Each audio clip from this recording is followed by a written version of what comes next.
नमस्कार साथियों, गौरव ज्ञान धारा में आपका स्वागत है।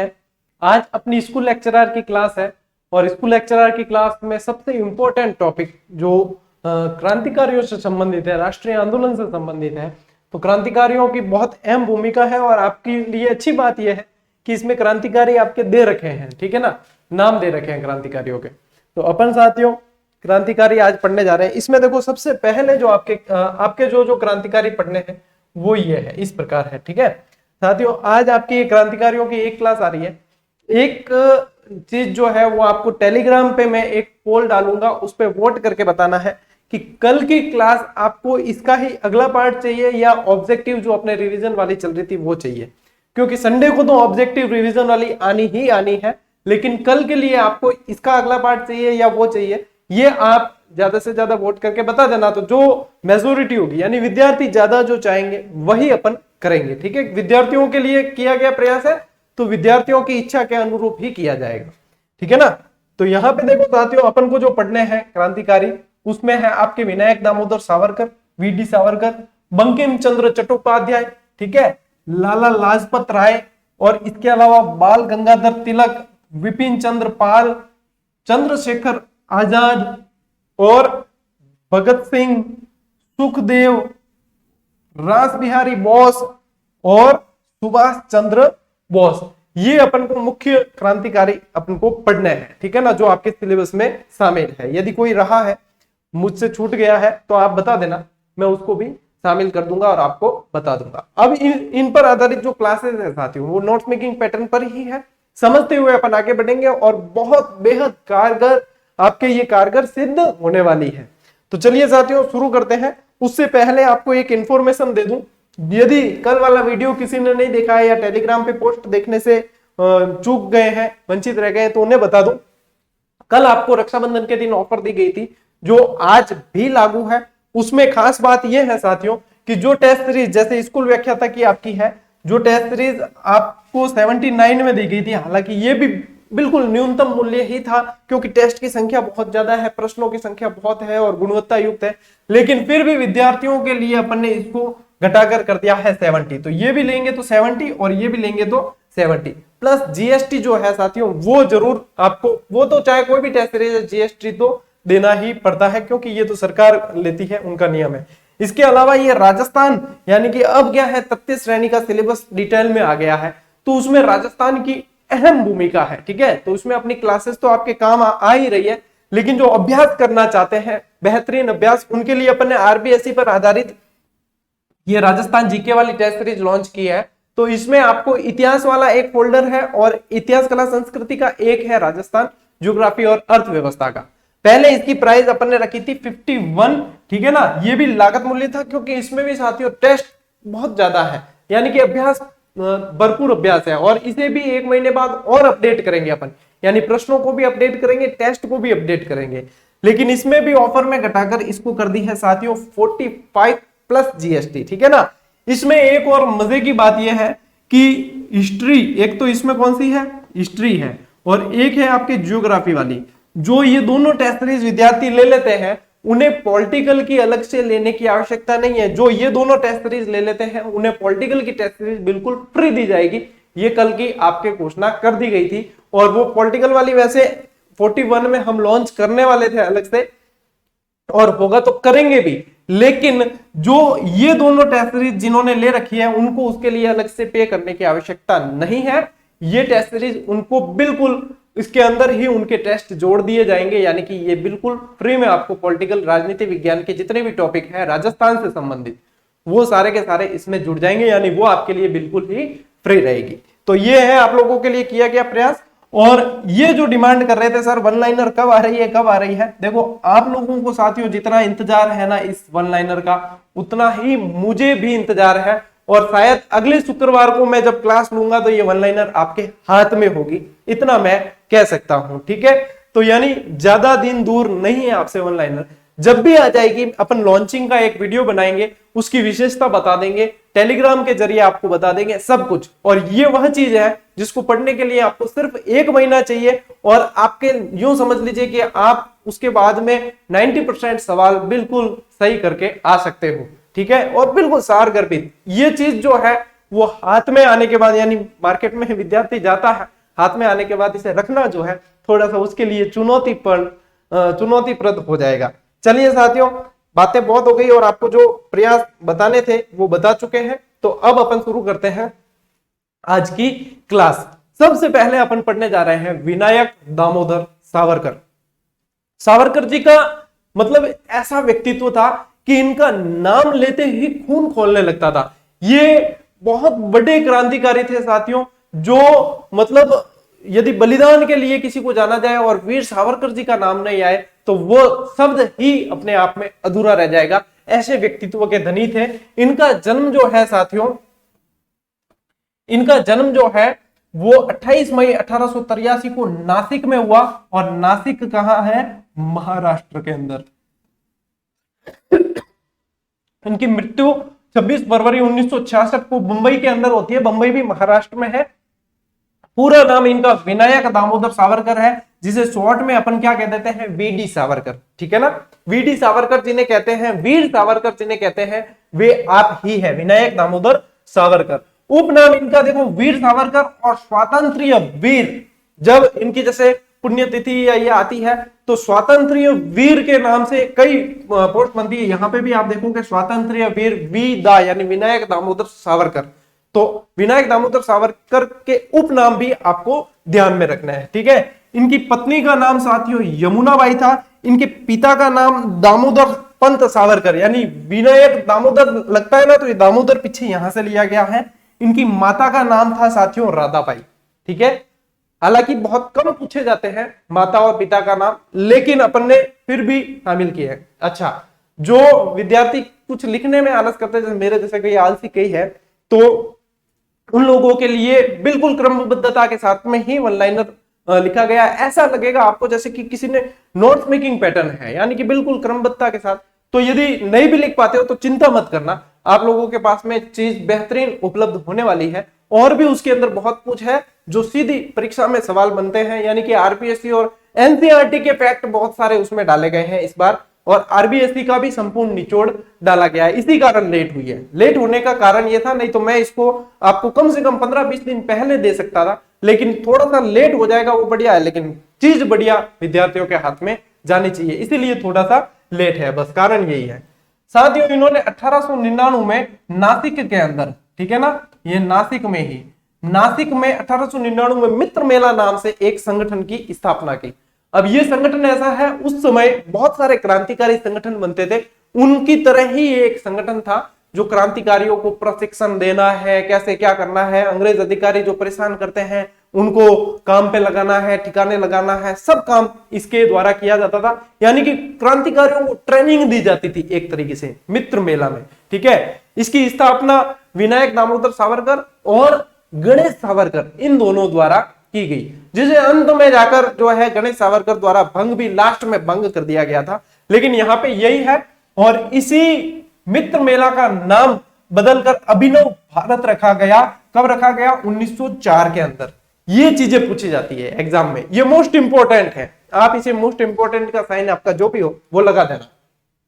क्या है कि 1899 में मित्र मेला और 1904 में आपके इसका नाम हो जाएगा अभिनव भारत। ठीक है ना? अभिनव भारत संस्था। ठीक है? और ये विनायक दामोदर सावरकर से संबंधित है और मोस्ट इंपोर्टेंट है। चलिए, इन्होंने मई 1907 को प्रथम भारतीय स्वतंत्रता संग्राम की स्वर्ण जयंती, यानी कि प्रथम भारतीय स्वतंत्रता संग्राम किसे बताया गया है? 1857 की क्रांति को। ठीक है? 1857 की क्रांति के बारे में बात हो रही है। ठीक है? तो इन्होंने क्या किया? मई, अब देखो 10 मई 1857 को अपने क्रांति की शुरुआत हुई थी। निर्धारित डेट नियोजित तिथि क्या थी? 31 मई। तो यहाँ पे आप यदि डेट भी लिखो ना तो 10 मई कर देना इसको। ठीक है?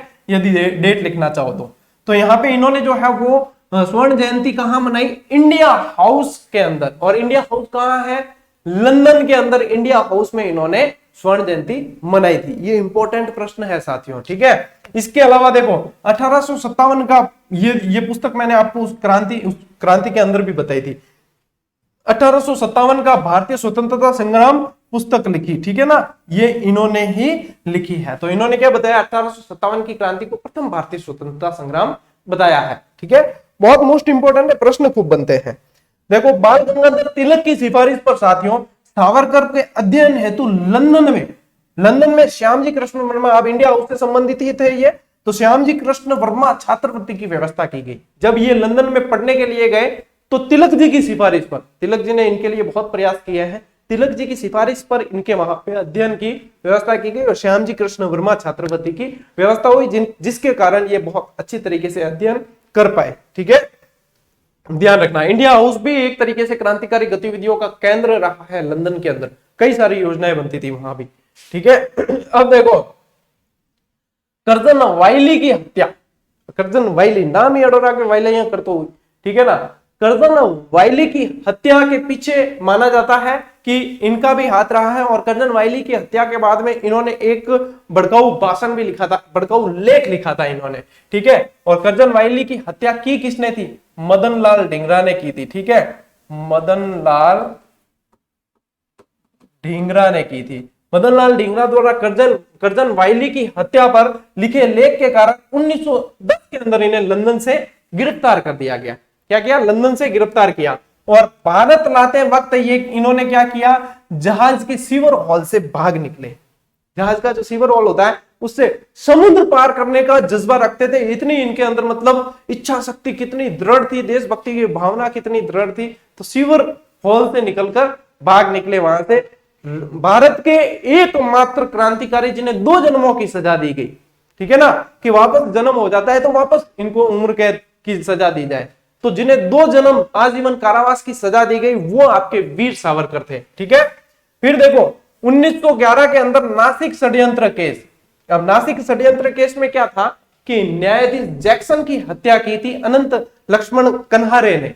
ठीक है ना, तो अनंत लक्ष्मण कन्हारे ने हत्या की, उनके पीछे भी कहा गया कि इनका कहीं ना कहीं यहां से प्रशिक्षण लिया हुआ इनका हाथ था, तो नासिक षड्यंत्र केस में इन्हें काला पानी की सजा दी गई, और अपने यहाँ पे काला पानी की सजा के लिए जो जेल जानी जाती है वो सेल्यूलर जेल अंडमान निकोबार द्वीप समूह वाली है। ठीक है ना, तो वहां पे इन्हें भेज दिया गया। तो ये भी पूछते काला पानी की सजा है, सेल्यूलर जेल कहाँ है, तो अंडमान निकोबार द्वीप समूह के वहां। ठीक है, और इसके अलावा साथियों 6 बार ये अखिल भारतीय हिंदू महासभा के राष्ट्रीय अध्यक्ष के पद पर रहे हैं। ये थे हमारे विनायक दामोदर सावरकर। विनायक दामोदर सावरकर जो है मतलब मृत्यु कैसे हुई इनकी, ये भी अपने आप में एक अलग बात है। इनकी मृत्यु हुई है साथियों संलेखना पद्धति द्वारा। अब संलेखना पद्धति क्या है ये मैंने आपको पहले भी बताया है कि जैन संप्रदाय से संबंधित 2 शब्द आते हैं, संथारा और संलेखना। श्वेतांबर और दिगंबर के अंदर अलग अलग प्रक्रिया एक ही है, नाम अलग अलग जाने जाते हैं, संथारा और संलेखना। अपने ऐतिहासिक एक सम्राट था यशस्वी सम्राट चंद्रगुप्त मौर्य, उसने भी श्रवण बेलगोला के अंदर संलेखना पद्धति द्वारा अपने प्राण त्यागे थे। होता क्या है इसमें कि खाना पीना छोड़ देते हैं और धीरे धीरे मृत्यु का वरण करते हैं, ये होती है संलेखना पद्धति। तो इन्होंने भी अपने प्राण, वीर सावरकर ने संलेखना पद्धति। अब देखो क्वेश्चन है ना, आजकल एग्जामिनर बड़ा दिमाग लगाता है, तो एग्जामिनर मतलब ढूंढेगा कि कहां से क्या दे सकता है। ठीक है ना, तो वो ढूंढ के मतलब ऐसा भी प्रश्न दे सकता है कि ये दे देते हैं, क्या पता इनको आता है किसी को कि नहीं आता है। तो संलेखना पद्धति से साथियों पूछे तो ध्यान रख जो कि गुरुजी बतायो है कि गौरव ज्ञान धारा से हम पढ़े हुए हैं, हमें ये पता है कि संलेखना पद्धति के द्वारा प्राण त्यागे थे किसने? वीर सावरकर ने। देखो मातृभूमि के लिए इन्होंने क्या कहा है, मातृभूमि तेरे चरणों में पहले ही मैं अपना मन अर्पित कर चुका हूं, देश सेवा ही ईश्वर सेवा है और यह मानकर मैंने तेरी सेवा के माध्यम से भगवान की सेवा की है, ऐसा कहा है वीर सावरकर ने। तो ये कोटेशन आपको पूछा जा सकता है। देश सेवा की बात है तो देखो अपने पहले नंबर पर पड़ा है वीडी सावरकर को। ठीक है, तो विनायक दामोदर सावरकर के बारे में इन शॉर्ट परीक्षा के अंदर आने लायक यानी कि नोट्स मेकिंग पैटर्न पर जो चीज आपको पढ़नी चाहिए वो मैं आपको दे चुका हूं। ठीक है, चलिए अब बढ़ते हैं अपन आगे। अब पढ़ रहे हैं साथियों अपन बंकिम चंद्र चट्टोपाध्याय। अब कई जगह आपको बंकिम चंद्र चट्टोपाध्याय लिखा मिलेगा, कई जगह बंकिम चंद्र चटर्जी लिखा मिलेगा। घबराना नहीं है, कंफ्यूज नहीं होना है, एक ही बात है। ठीक है, इनका जन्म जो है साथियों 1838 के अंदर बंगाल के कांठालपाड़ा गांव के अंदर हुआ है, 24 परगना के अंदर। मृत्यु इनकी अप्रैल 1894 के अंदर कलकत्ता में हुई है। धर्म से ये जो है बंगाली ब्राह्मण थे। पिता इनके यादव चंद्र चट्टोपाध्याय, माता इनकी दुर्गा देवी। साथियों ये जो है मतलब जन्म से लेकर माता पिता वगैरह इनसे बनते हैं सवाल कम, लेकिन ऐसा नहीं है कि सवाल कम बनते हैं तो हम इन्हें छोड़ दें, ऐसा नहीं कर सकते, क्योंकि ये क्या पता यही हिमालय भूल साबित हो जाए। तो हमें भूले नहीं करनी है, बल्कि हमें हमारे अतीत को बुलाना है जो बेरोजगारी से जुड़ा हुआ है, और स्वर्णिम भविष्य को बनाना है। ठीक है, तो यहाँ पे अपन मतलब ध्यान देना जरूरी है, जिसमें से जन्म स्थान जहां जहां मैं बताता हूं उन्हें विशेष रूप से आपको ध्यान देना है। ठीक है ना। देखो ये इनका उपनाम यानी कि इनको उपाधि जो मिली गई थी, उपाधि यानी इनको जानते थे इस नाम से, आधुनिक बंगाली साहित्यिक पुनर्जागरण काल के प्रणेता कहा जाता था, क्योंकि आधुनिक बंगाली साहित्य के की शुरुआत इन्होंने की थी यहां से, तो इन्हें आधुनिक बंगाली पुनर्जागरण का साहित्यिक पुनर्जागरण का प्रणेता माना गया है। सीधा पूछ सकते हैं, और सीधा पूछे, आपको पता है बंगाली ब्राह्मण थे तो इनका संबंध बंगाल से है, और बंगाल से संबंधित साहित्यिक पुनर्जागरण के प्रणेता यदि पूछते हैं तो ब से बंगाली, ब से बंकिम चंद्र चट्टोपाध्याय। देखो इनकी पहली प्रकाशित अंग्रेजी कृति और बांग्ला कृति दोनों अलग अलग है। कंफ्यूज जहां छोरे होते हैं, छोरियां भी वे, ठीक है ना। कई जना मेरे समस्या घनी रहे, अगर छोरा कह दूं तो छोरियां कमेंट आ जावे कि गुरुजी छोरियां कौन पढ़ेगी, अगर छोरियां बता दूं तो छोरा कह गुरुजी मैं नहीं पढ़ागी। कम्युनिटी पे 2 बहनों के कमेंट लगा दिए थे टीम ने, तो वहां पे भी 2-4 कमेंट आ गए, गुरुजी हमने कमेंट नहीं किया। बाबूजी वो हाथ जोड़ू इतना इतना, ठीक है। और पढ़ाने को दिमाग मतलब तो है कि छोरा छोरियां, मेरी एक तो क्या है आदत है तकिया कलाम, लड़के लड़के ऐसे ही कहता हूँ यार, बच्चे, ठीक है ना, बच्चियां या लड़कियां, या ये कहना थोड़ा सा मतलब मुश्किल पड़ता है, इसलिए नहीं कह पाता हूँ। थे आगो नहीं लेनो रहे, मतलब दिल से कहता हूँ जो भी कहता हूँ ना, ठीक है। चलिए पहली प्रकाशित अंग्रेजी कृति जो है साथियों वो राजमोहन वाइफ है इनकी, ध्यान रखना। राजमोहन वाइफ, वाइफ तो अंग्रेजी में ही कहते हैं ना, हिंदी में तो अपने धर्मपत्नी कहते हैं, अर्धांगिनी कहते हैं, पत्नी कहते हैं। राजमोहन वाइफ, वाइफ यानी अंग्रेजी में कहा है तो अंग्रेजी कृति है, ठीक है। इनकी प्रकाशित जो है साथियों बांग्ला कृति है वो दुर्गेश नंदिनी है। तो ये दुर्गेश नंदिनी आपको सीधा याद रखना है 1864 के अंदर, और राजमोहन वाइफ नाम भी तो इंग्लिश में लिखा है, ठीक है ना। तो यहाँ पे आपको ध्यान रखना है ये पहली प्रकाशित अंग्रेजी कृति है, और ये है आपके बांग्ला कृति। सन्यासी विद्रोह पर आधारित, ये देखना इस लाइन के अंदर ही 3 प्रश्न बन रहे हैं। सन्यासी विद्रोह की पृष्ठभूमि पर लिखा इनका सबसे प्रसिद्ध उपन्यास आनंद मठ था, जो 1882 में लिखा गया, प्रकाशित हुआ, ठीक है। देखो प्रश्न कैसे बनते हैं, इनका सबसे प्रसिद्ध उपन्यास कौन सा था? आनंद मठ। आनंद मठ का सन 1882, ठीक है। आनंद मठ किस आंदोलन पर या आनंद मठ किसकी पृष्ठभूमि पर लिखा गया, यह बढ़िया प्रश्न है।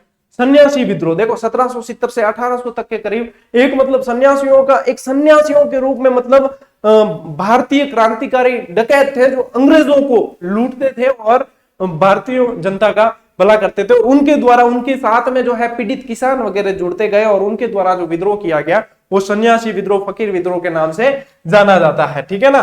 तो इस सन्यासी विद्रोह की पृष्ठभूमि पर लिखा गया आनंद मठ, ठीक है। कितने प्रश्न बने? 3-4 प्रश्न बने, ठीक, ध्यान दे दियो। कविताओं का संग्रह, किसकी कविताओं का? आपकी, आपको बंकिम चंद्र चट्टोपाध्याय की कविताओं का संग्रह ललिता ओ मानस कहलाता है। क्या कहलाता है? ललिता ओ मानस, ठीक है। चलिए आगे बढ़ते हैं। बहुत काम की क्लास है, आपके फर्स्ट ग्रेड की जो तैयारी कर रहे हैं उनके लिए बेहतरीन क्लास है, ठीक है ना। अंतिम उपन्यास, अंतिम उपन्यास आपका था सीताराम, ठीक है, 1886। याद कौन में तो यूं कर दीजिए कि अंतिम समय में अपन को क्या करना है, बाबूजी का नाम लेना है, सीताराम सीताराम करना है अंतिम समय। तो अंतिम उपन्यास आपका इनका भी कौन सा था? वो 1886 में सीताराम था।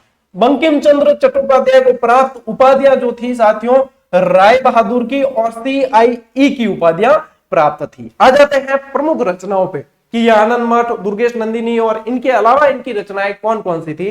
वो तो दुर्गेश नंदिनी मैंने वापस लिख दिया है यहाँ, कपाल कुंडला, मृणालिनी, बंग दर्शन जो एक पत्रिका थी, ठीक है ना, बंग दर्शन, कृष्णकांत का वसीयतनामा, ये मुझे इंपॉर्टेंट लगती है, हो सकता है एग्जामिनर प्रश्न बनाए।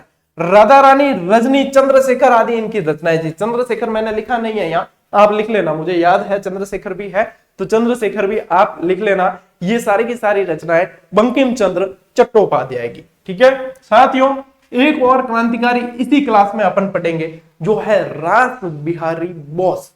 देखो, दो बॉस हुए इतिहास के अंदर, ठीक है, और वाकई में बॉस ही थे ये। दो बॉस हुए, एक तो रास बिहारी बोस, एक सुभाष चंद्र बोस। दोनों का संबंध आपके किससे रहा है? आजाद हिंद फौज से रहा है। आजाद हिंद फौज को डिटेल में अपन सुभाष चंद्र बोस वाले उसके अंदर पढ़ेंगे क्लास में। लेकिन ध्यान रहे, आजाद हिंद फौज की स्थापना जो की थी वो रास बिहारी बोस ने की थी। बाद में इसका नेतृत्व सुभाष चंद्र बोस को सौंप दिया था, ठीक है ना। चलिए, आपका जन्म साथियों 1886 बंगाल के अंदर हुआ है, मृत्यु 1945 जापान के अंदर हुई है। ये इंपॉर्टेंट है, ठीक है।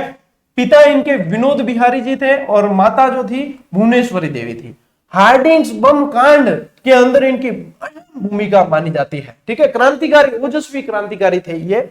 जापान प्रवास के दौरान साथियों वहां के एक राष्ट्रवादी संगठन के नेता श्री तोयामा ने इन्हें अपने यहां शरण दी थी। इन शॉर्ट बता रहा हूं, जहां से प्रश्न बन सकते हैं।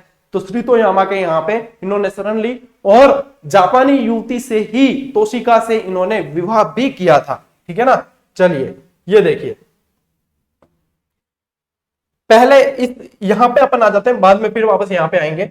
देखो, 1905 में तो साथियों क्रांतिकारी गतिविधियों से आप जुड़े थे। 1908 में अलीपुर बम षड्यंत्र से संबंधित रहे, जहां पे अलीपुर के अंदर एक बम फैक्ट्री भी पकड़ी थी, उसी से संबंधित था ये मामला। 1911 में लॉर्ड हार्डिंग्स पर, ये हार्डिंग्स है, ठीक है ना, इसको सही कर देना, लॉर्ड हार्डिंग्स बम कांड वाले इससे हार्डिंग्स हमले से जुड़े रहे। 1916 में जापान की नागरिकता ली। 1918 में जापानी महिला तोशिका से विवाह किया और 1942 में इंडियन इंडिपेंडेंस लीग की स्थापना की। ये 6 चीज जो बताई है, 6 इंपॉर्टेंट है, ठीक है। इसके अलावा साथियों देखो, 1913 के अंदर लिबर्टी नामक पर्चा निकाला। कौन सा? लिबर्टी। जापान में न्यू एशिया नामक, इसको इन्वर्टेड कॉमा में ले लेना, जापान में न्यू एशिया नामक समाचार पत्र निकाला। कहां से निकाला? न्यू एशिया कहां से निकाला? जापान से निकाला है, ठीक है। टोक्यो में, जापान की राजधानी टोक्यो के अंदर इंडियन इंडिपेंडेंस लीग की स्थापना की, और कब की है? 1942, जो यहां पे आपको बता दिया गया है, ठीक है। सबसे पहले ये नारा दिया कि एशिया वासियों के लिए, क्योंकि जापान के अंदर इन्होंने क्रांतिकारी गतिविधियों का केंद्र बनाया था, और जापान भी क्या है? एशिया के अंदर आता है। इनका कहना यह था कि एशिया वासियों के लिए है, यानी कि कोई भी यूरोपियन आकर यहाँ पे अधिकार नहीं करे। और अपने उस समय भारत में भी यूरोपियन यानी कि अपने अंग्रेजों का अधिकार था, तो वहां से जो है क्रांति को आगे बढ़ाने का इन्होंने काम किया था, ठीक है ना। तो एशिया सबसे पहले यहाँ पे ये अच्छा एक नारा जो कम पढ़ने में आता है वो ये है, एशिया वासियों के लिए। ये दिया किसने है? रास बिहारी बोस ने दिया है। तो इन शॉर्ट साथियों, छोटी सी क्लास आपके बहुत जल्दी पूरी हो गई। यहाँ पे पीछे आप स्क्रीन पर देख रहे हो L1 और L2 की वन लाइनर, ठीक है ना। ये L1 और L2 की जो वन लाइनर है साथियों, ये आपके राजस्थान जीके, यानी कि राजस्थान जीके जो कंप्लीट एक पार्ट आएगा राजस्थान का, जो लेवल 1 और लेवल 2 दोनों के लिए इंपॉर्टेंट है। और ये ज्यादा इंतजार इसमें साथियों आपको करना नहीं पड़ेगा। ये आपको मान के चलिए आज से लगभग 15-20 दिन के अंदर ही देने का हमारा प्लान है, जो हो सकता है 2-3 दिन ऊपर हो जाए, लेकिन 15 से 20 दिन के अंदर बेस्ट क्वालिटी के साथ में बेस्ट चीज आपके पास में आने वाली है। जो आप यदि ये समझते हो ना कि इतनी सारी पुस्तकें बिखरी हुई, उनका ज्ञान यदि कोई एक जगह समेट के दे दे और वो भी सीधे याद करवाने के पैटर्न पे, तो वह यह चीज है जो आपको बहुत जल्दी दे दी जाएगी। और स्कूल व्याख्याता वाली तो मतलब 4-5 दिन में, 4-5 दिन के अंदर, हाँ बिल्कुल 4-5 दिन में आपके पहुंच जाएगी मार्केट में। और जब भी मार्केट में आएगी अपन एक लॉन्चिंग का वीडियो बनाएंगे और उसके अंदर आपको किताब के कुछ पृष्ठ भी दिखा दिए जाएंगे और उसकी प्राइस वगैरह जो भी है, मतलब जो भी डिटेल है, ऑनलाइन लिंक वगैरह कैसे परचेज करनी है, वो सब कुछ आपको उसके अंदर दिख जाएगा। यानी कि आपके पास में 40 से 45 दिन बचेंगे और उस 40 से 45 दिन में आप 2 से 3 बार आराम से उसको पढ़ सकते हो और बहुत अच्छी तरीके से अपने विषय को, यानी कि जीके जो एक बहुत महत्वपूर्ण है, उस पर अपनी कमांड कर सकते हो। तो जैसे ही आएगी मैं बता दूंगा, क्योंकि दिन भर में बहुत सारे कमेंट आ जाते हैं, तो आप परेशान ना हो कमेंट करके। जब आएगी तो आप लोगों को ही देनी है पढ़ने के लिए, मुझे तो रखनी नहीं है अपने पास में। तो बिल्कुल आप ये है कि टेलीग्राम से अपडेटेड रहें, या कोई वीडियो आता है इंफॉर्मेशन का तो उससे अपडेटेड रहें, जैसे भी जो सूचना होगी आप तक पहुंचा दी जाएगी। साथियों, लाइव क्लास अपन ने 2-3 दिन ली थी, लेकिन उसमें क्या है कि मैं समझ रहा था कि विद्यार्थी यदि बातें कम करते हैं तो अपन लाइव दे देंगे, कोई दिक्कत नहीं है, लेकिन विद्यार्थी ध्यान डाइवर्ट करते हैं और मेरी भी नजर फिर स्क्रीन पे रहती है कि क्या कमेंट आ रहे हैं, तो इसलिए फिर से अपन को रुख अख्तियार करना पड़ा अपलोडेड क्लास का। तो आपकी जो ये स्टडी की जैसे ये क्लासेस है वो साथियों कोशिश करेंगे अपलोडेड ही रहेगी, और आपकी जो ऑब्जेक्टिव वाली क्लासेस है जिसमें आप उत्तर बताते हो मुझे रूबरू, आप प्रैक्टिस करते हो, तो उसको अपन रखेंगे लाइव, या कोई इंफॉर्मेशनल है या कोई मोटिवेशनल है तो उसको साथियों अपन लाइव रखेंगे। और उसके अलावा जो अपने ये क्लासेस हैं इस तरह के जो भी है वो अपन अपलोड ही रखेंगे, क्योंकि बहुत सारे विद्यार्थी भी यही चाह रहे हैं कि सर अपलोड क्लासेस सही थी। तो अपन ने एक ट्राई किया था कि कैसा क्या रहता है, लेकिन मुझे भी लगा कि उसमें समय ज्यादा व्यर्थ होने के चांसेस है, तो अपन क्लास ये जो है साथियों अपलोडेड ही रहेंगे। पढ़ते रहिए, खुश रहिए, मौज करिए, राज करिए। मिलते हैं अगले वीडियो में, अगली क्लास में। तब तक के लिए राम राम, जय हिंद।